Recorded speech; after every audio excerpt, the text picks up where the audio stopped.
Assalamualaikum warahmatullahi wabarakatuh. Alhamdulillahi rabbil alamin wa bihi nasta'inu ala umuri dunya waddin. Wassalatu wassalamu ala asyrafil mursalin sayyidina Muhammadin wa ala alihi wa sahbihi ajma'in. Asyhadu an la ilaha illallah wahdahu la syarika lah wa asyhadu anna Muhammadan abduhu wa rasuluh la nabiyya ba'da. Amma ba'du. Rekan-rekan mahasiswa dan mahasiswi yang saya cintai dan para pemirsa pada umumnya, alhamdulillah kita patut mengungkapkan kepada Allah Subhanahu wa taala atas segala nikmat yang telah diberikan kepada kita semua, nikmat sehat, kehidupan ini, sehingga kita bisa menyelenggarakan apa yang telah kita rencanakan, yaitu menyampaikan kuliah tema-tema filsafat Islam yang akan dimulai pembukaannya pada hari ini atau pengantarnya pada hari ini. Kemudian salawat dan salam tentunya kita tujukan kepada baginda Rasulullah SAW yang telah menaikkan risalah besarnya, yaitu menyampaikan Islam sebagai rahmatan lil alamin. Rekan-rekan sekalian, pada hari ini saya tidak akan mengupas secara mendalam apa yang akan saya sampaikan, karena pada saat ini hanyalah pendahuluan, yaitu pengantar kepada keseluruhan tema-tema yang akan kita bahas pada mata kuliah ini. Jadi sifatnya hanya orientasi, memberikan arah, memberikan tema-tema khusus yang akan kita bicarakan sehubungan dengan tema-tema filsafat Islam. Kuliah ini akan didasarkan pada buku saya, yaitu Gerbang Kearifan, sebuah pengantar filsafat Islam. Nah, ini mudah-mudahan kalau bisa dimiliki lebih baik, sehingga lebih fokus.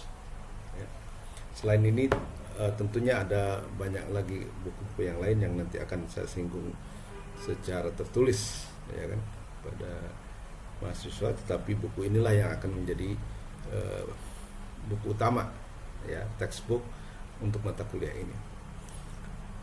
Adapun sasarannya adalah bahwa dengan mengikuti kuliah ini diharapkan mahasiswa mampu memahami secara umum, tapi juga dengan tema-tema yang khusus, sehingga kita punya gambaran apa itu sebenarnya filsafat Islam, adakah yang disebut dengan filsafat Islam, apa argumennya dan sebagainya. Tentu saja saya berharap bahwa para mahasiswa dan para pemirsa yang memang serius untuk mengikutinya bisa mengikutinya secara konsisten, setiap kali tampil. Dan bagi mereka yang menginginkan kuliahnya secara utuh, boleh juga memberikan komentar, karena ini akan nanti diupload di YouTube, dan pertanyaan ataupun subscribe, jadi, dan pijat loncengnya sehingga semua materi akan datang secara otomatis. Adapun tema-tema yang akan saya bawakan pada mata kuliah ini adalah, pertama, adakah yang disebut filsafat Islam itu? Ini sudah menjadi perbincangan para ahli, tentang nama filsafat Islam ini. Apakah memang ada yang disebut dengan filsafat Islam? Banyak mengatakan bahwa karena Islam dan filsafat itu tidak kompak, maka penyebutan filsafat Islam itu kurang patut. Yang selanjutnya mereka mengeluarkan banyak teori yang kemudian memberikan keberatan terhadap istilah filsafat Islam. Tapi nanti sebagaimana yang akan kita ketahui, saya memberikan argumen tertentu mengapa saya masih menggunakan istilah filsafat Islam. Itu apa argumen-argumennya, itulah yang akan sampaikan pada kuliah yang akan datang. Jadi temanya adalah, adakah yang disebut dengan filsafat Islam? Kalau ada, apa argumen-argumennya? Itulah yang pertama. Yang kedua, berkenaan dengan aliran-aliran yang berkembang dalam filsafat Islam. Nah, dalam hal ini kita akan membahas 4 mazhab atau school of thought dari filsafat Islam yang akan berturut-turut menjadi tema yang kedua, ketiga, keempat, kelima, ya. Yang pertama adalah aliran filsafat peripatetik, ya, tamasya'iyun, ya. Siapa tokohnya, kemudian apa saja dasar-dasar pemikirannya, karakteristik pemikirannya. Nah, itu akan kita bahas di pertemuan yang kedua, ya. Peripatetik ini adalah filsafat yang mungkin paling menonjol dan paling banyak diketahui oleh mahasiswa maupun masyarakat pada umumnya, karena itulah yang biasanya diperkenalkan terlebih dahulu, misalnya oleh Profesor Harun Nasution di dalam bukunya yang banyak itu, ya, falsafah dan mistisisme misalnya. Itu hampir semua filosof yang dikemukakan di buku itu adalah termasuk kepada filsafat peripatetik. Ya, apa itu filsafat peripatetik? Perkembangannya bagaimana? Kemudian ya tadi saya sudah singgung siapa saja tokohnya, apa saja masing-masing pemikirannya, dan itulah yang akan menjadi pembahasan pada kuliah yang kedua, ya. Insyaallah minggu depan kalau tidak ada halangan, ya. Kemudian pertemuan ketiga itu akan membahas tentang aliran filsafat yang lain, yaitu Isyraqiyah, ya, atau filsafat iluminasi dengan pendirinya yaitu Suhrawardi, ya. Syihabuddin Yahya Suhrawardi Al-Maktul, ya, beserta pandangan ontologisnya, epistemologisnya, dan kosmologisnya. Apa saja yang menjadi ciri khas daripada filsafat peripatetik, filsafat iluminasionisme, dan apa bedanya dengan pokok-pokok pemikiran peripatetik dalam bidang ontologi, epistemologi, dan kosmologi. Itu yang akan menjadi pembahasan kita pada pertemuan yang ketiga, ya. Jadi filsafat iluminasi, ya kan, atau Isyraqiyah, hikmatul Isyraq, ya. Ya, nanti kita akan bahas, ya, apa yang menjadi ciri khas dan apa pokok permasalahannya, atau the philosophical stone, philosophical foundation, di mana beliau menjadikan cahaya sebagai metaphysical basis, ya kan. Nah, setelah itu kita akan membahas aliran filsafat yang ketiga yang disebut Irfani, yaitu semacam apa ya, filsafat tetapi juga tasawuf, ya. Jadi tasawuf falsafi barangkali, ya. Nah, di mana kita juga akan membahas tentang apa karakteristik dari pandangan ontologi, epistemologi, dan kosmologi mereka dibandingkan dengan misalnya filsafat peripatetik, iluminasionis, dan Irfani itu sendiri, ya. Dan dalam hal ini saya akan mungkin mengambil 2 tokoh yang mungkin sangat relevan. Satu adalah Ibnu Arabi yang meninggal pada tahun Masehi 1240, dan yang kedua Jalaluddin Rumi, tokoh favorit saya, yang meninggal pada tahun 1273. Bagaimana pandangan-pandangan mereka, apa bedanya dengan filsafat yang sebelumnya, dan tentunya akan sangat menarik sekali, ya. Itu akan menjadi pertemuan yang keempat, ya. Pertemuan yang kelima, insyaallah kita akan membahas tentang filsafat apa ya, transcendent filosofi atau teosofi, biasanya Al-Hikmah Al-Muta'aliyah oleh Mullah Sadra. Lagi-lagi kita akan membahas dari 3 perspektif, yaitu ontologi, epistemologi, dan kosmologi. Apa bedanya filsafat Mullah Sadra ini dengan misalnya yang sudah-sudah peripatetik, Isyraqi, dan Irfani, dan apakah memang ada unsur-unsur dari semua itu, dimana kita dikatakan bahwa Mullah Sadr mencoba mensintesakan semua pemikiran, tradisi pemikiran Islam sebelumnya. Tentu akan sangat menarik ya, apa yang menjadi ciri khas dia dan mengapa dia disebut the greatest philosopher post Ibn Rushd ya. Apa pandangan ontologinya, epistemologinya, kosmologinya, itulah yang akan menjadi nanti bahasan kita pada pertemuan yang kelima ya. Nah, pertemuan berikutnya yaitu yang keenam itu akan membahas tentang tema-tema besar dalam filsafat Islam. Ya, kalau tadi semacam historical perspektif ya, yang tadi itu jadi membahas filsafat sejarah filsafat Islam, tapi dalam bentuk penyajian mazhab-mazhab. Nah, sekarang ini adalah tema-tema apa yang akan dibicarakan tentang tema-tema dalam filsafat Islam. Ya, ada tiga tema yang besar, yaitu pertama adalah tentang Tuhan, ya. Kedua tentang alam, dan ketiga tentang manusia.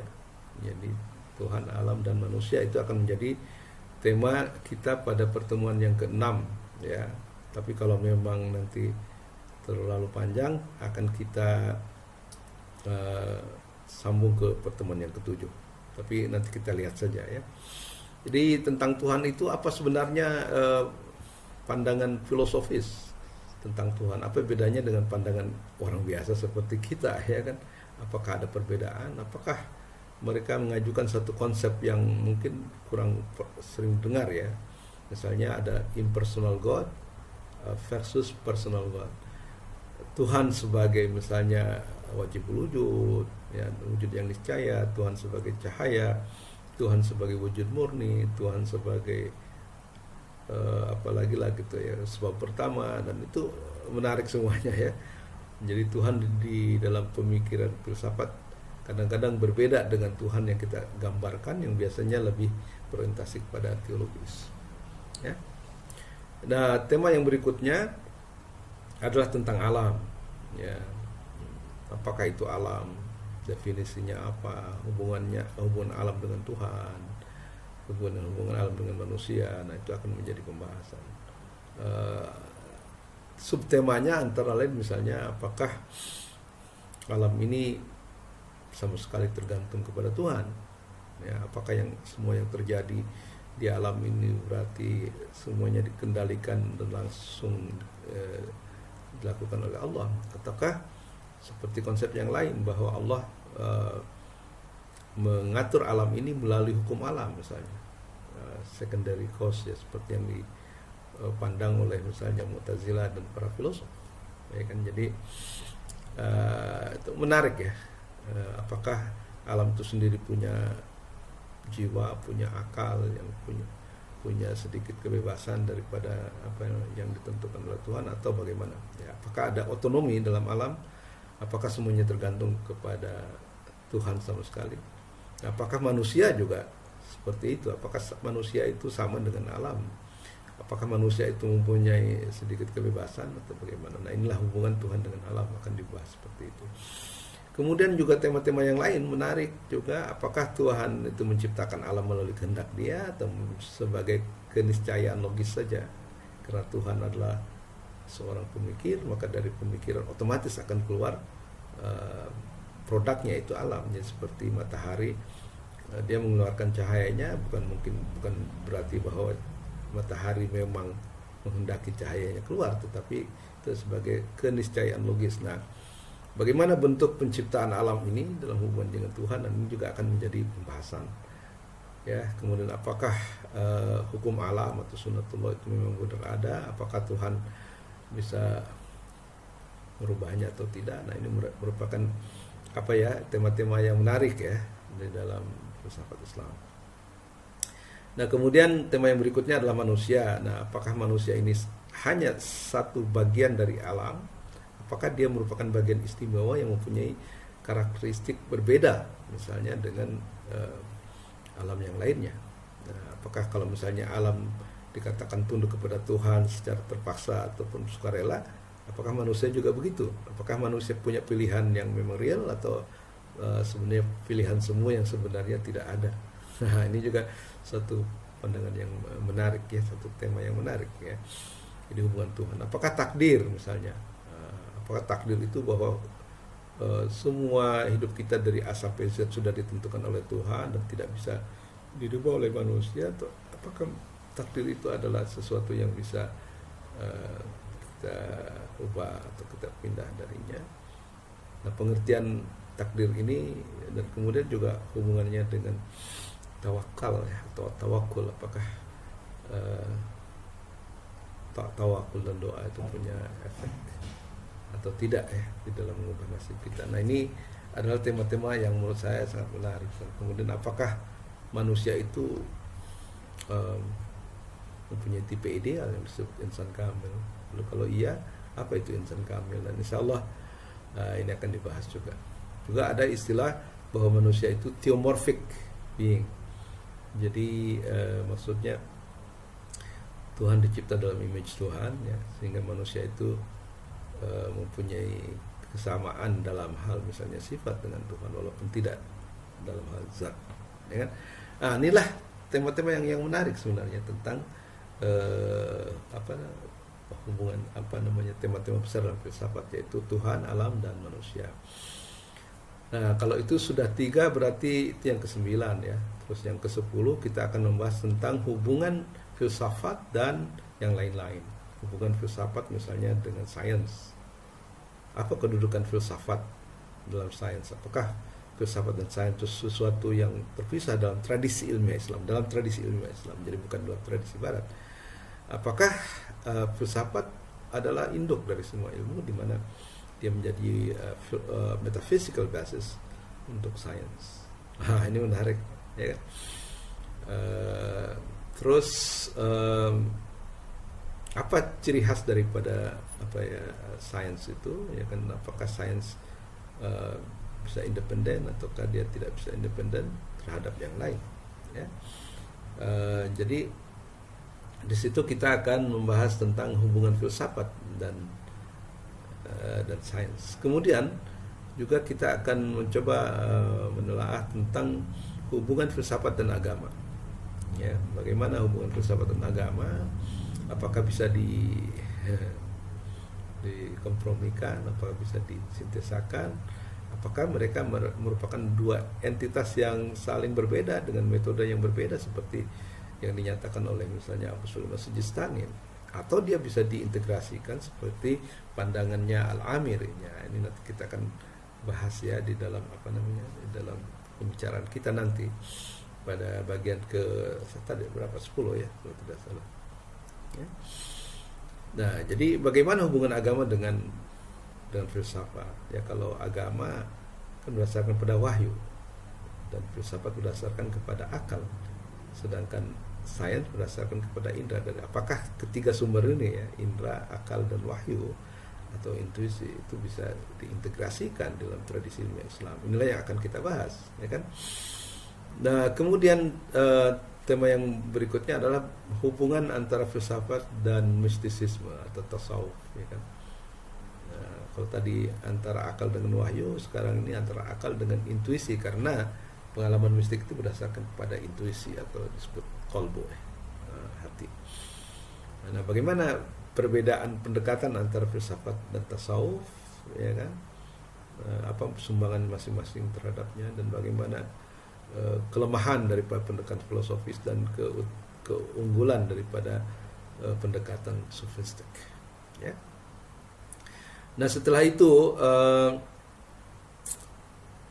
saya kemudian membahas tentang masa depan filsafat Islam ya, masa depan filsafat Islam. Artinya apa saja yang sebenarnya kita bisa kembangkan ya dalam filsafat Islam itu ya, setelah sekian lama kita mengkaji Islam. Apakah ada bidang-bidang lain yang seminal ya, yang potensial untuk kita bahas dan kembangkan di masa depan ya. Jadi bukan meramalkan masa depan filsafat bagaimana, tapi ada bidang-bidang tertentu yang belum begitu tersentuh, tetapi kemudian menjadi penting untuk kita perhatikan dalam upaya mengembangkan skop dan juga materi daripada filsafat Islam. Ya, jadi tema yang berikutnya yaitu yang ke-11 ya kalau tidak salah, itu akan membahas tentang studi biografi. Ya, studi biografi ini sangat penting karena di situ akan disajikan mungkin ratusan ya, kalau nggak ribuan para filosof ya, untuk memberi kesan bahwa filsafat filosof Islam itu tidak sedikit. Mungkin kita diperkenalkan sekitar 10 ya oleh Pak Haru pada tahun 70-an ya. Tapi dengan terjemahan buku saya dari terjemahan dari buku Majid Fahri oleh saya, itu memberi lebih banyak lagi tokoh filsafat yang ada di dalam sejarah filsafat Islam ya. Nah, signifikansi dari membahas tentang tokoh-tokoh biografi ini atau studi biografis ini karena ternyata umat Islam mempunyai banyak sekali tokoh ilmuwan dan filosof ya, termasuk juga ahli kedokteran, sebagaimana yang misalnya digambarkan dalam buku Uyunul Anba fi Tabaqatil Attiba karangan Ibn Abi Usaybiyah, di mana digambarkan di situ ada sekitar 800 ahli kedokteran dan sekaligus filosof ya.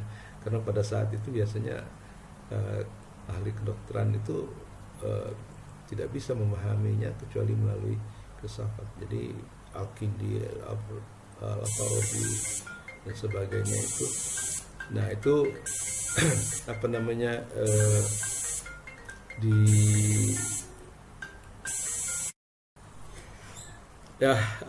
kita teruskan. Jadi kajian seminal untuk masa depan filsafat Islam itu tadi sudah saya bilang adanya studi biografi yang akan menyumbang banyak sekali tentang informasi dari para filosof dan saintis Islam. Kemudian tema yang kedua yaitu nomological studies, jadi studi nomologis ya, atau tentang karya-karya hikmah ya. Mungkin kita sangat jarang sekali ya mengetahui bahwa sebenarnya para filosof muslim itu juga menghimpun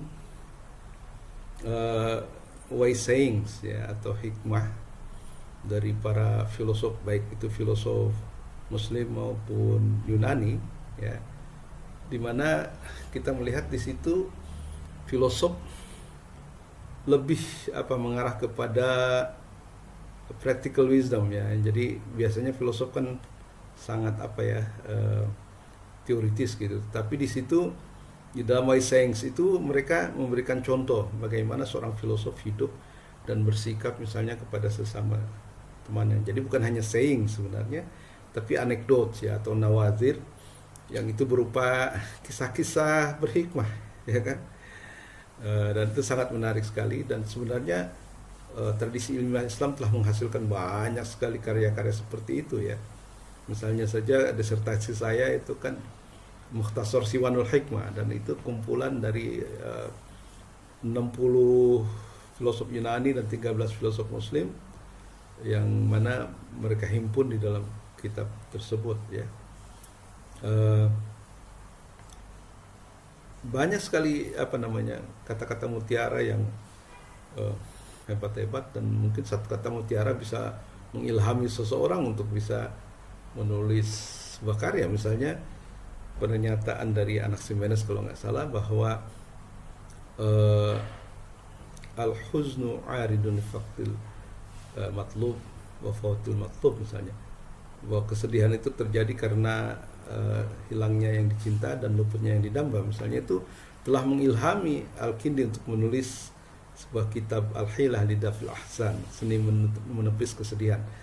Jadi karya-karya nomologis atau hikmah atau hikam ini luar biasa banyaknya ya. Misalnya Siwanul Hikmah adalah kitab yang hilang ya, tapi ada dua resensinya, yaitu Mukhtasar yang saya edit sebagai disertasi saya, dan Muntakhab yang sudah diedit oleh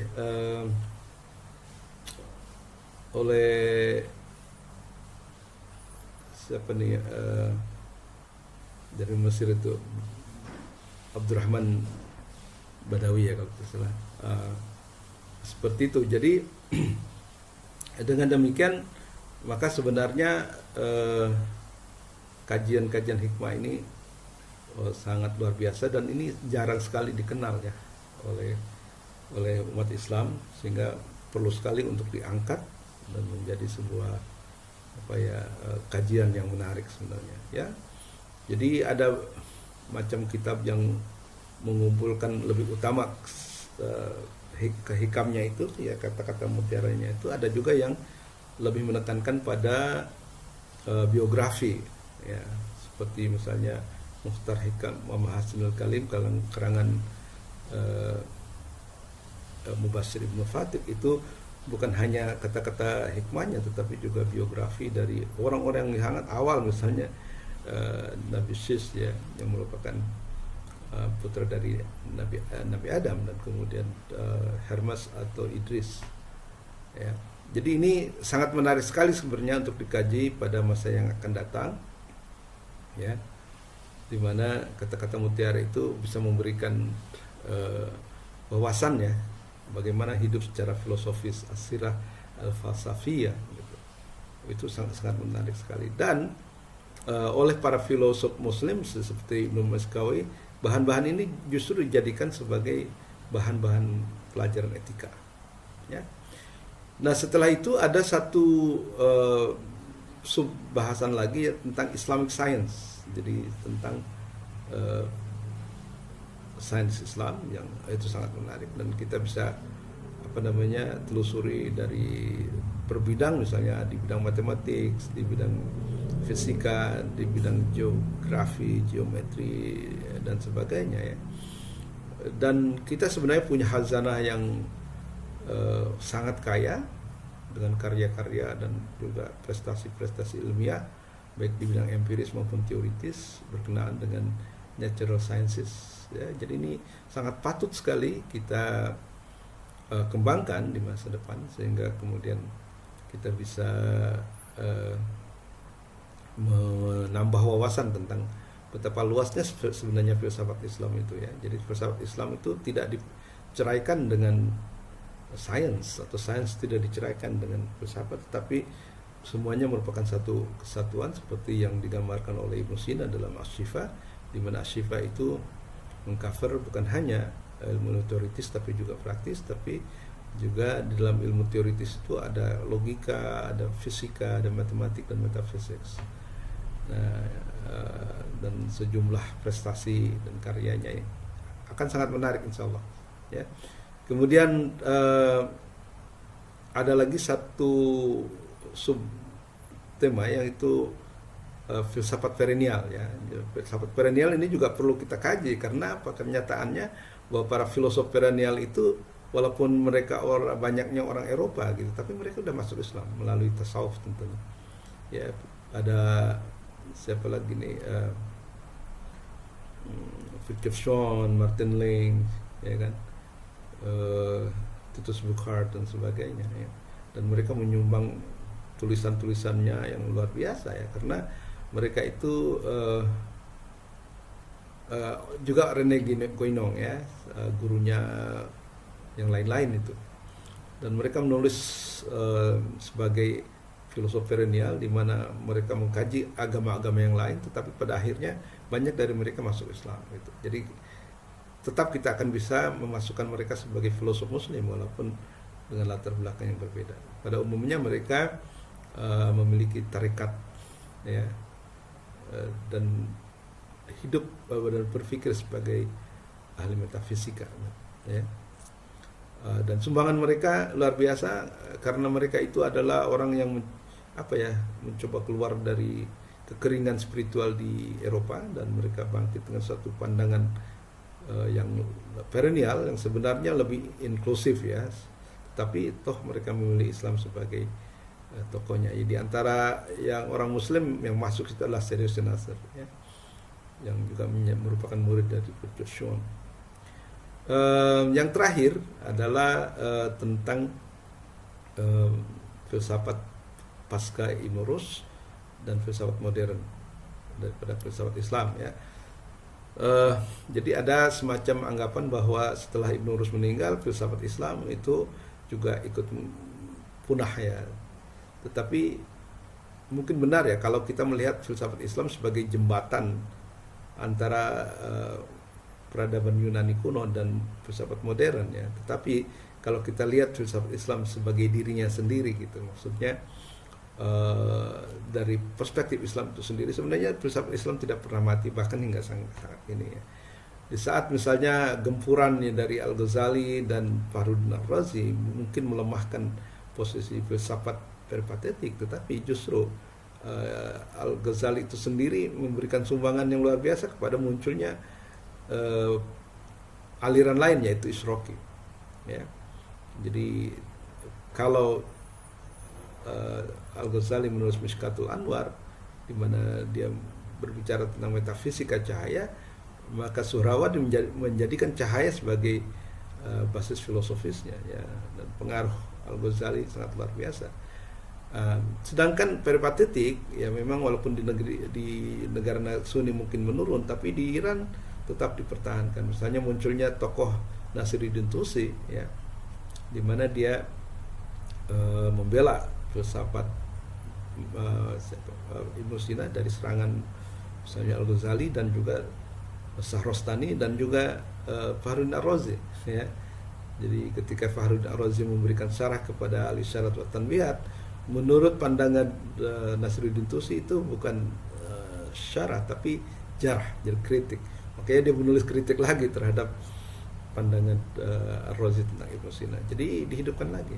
Nah, kemudian ada serangkaian tokoh, misalnya Baba Afdol, ya, kemudian Jalaluddin Ad-Dawani, sebelum kemudian tentunya mencapai kegemilangannya pada Isfahani School, ya, di bawah pimpinan Mir Damad, yang akhirnya dengan tokoh-tokoh yang lain, Bahauddin